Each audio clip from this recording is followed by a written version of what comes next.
اور اب آپ کو بتائیں کہ اسلام آباد میں پولیس نے PWD کی بندش کے خلاف احتجاج کرنے والے ملازمین کی گرفتاریاں شروع کر دی ہیں۔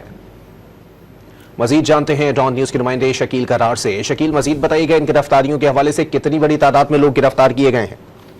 جی بالکل، PWD کے ملازمین جو ہے وہ اپنے محکمے کی بندش کے حکومتی جو ہے وہ پلان ہے اس کے خلاف سراپا احتجاج تھے، اور گزشتہ روز بھی انہوں نے سری نگر ہائی وے بند کر دیا، ٹریفک کے لیے کر دیا تھا، لیکن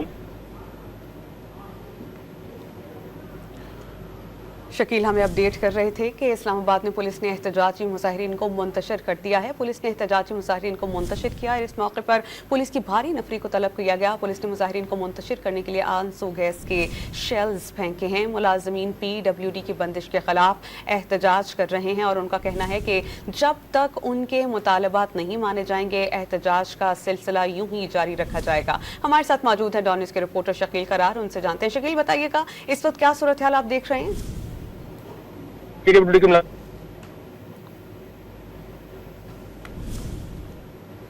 شکیل ہمیں اپڈیٹ کر رہے تھے اس بارے میں کہ بہت بڑی تعداد میں جو مظاہرین ہیں وہ احتجاج کر رہے ہیں اور ان کا کہنا ہے کہ جب تک مطالبات نہیں مانے گئے تب تک وہ یوں ہی احتجاج کرتے رہیں گے۔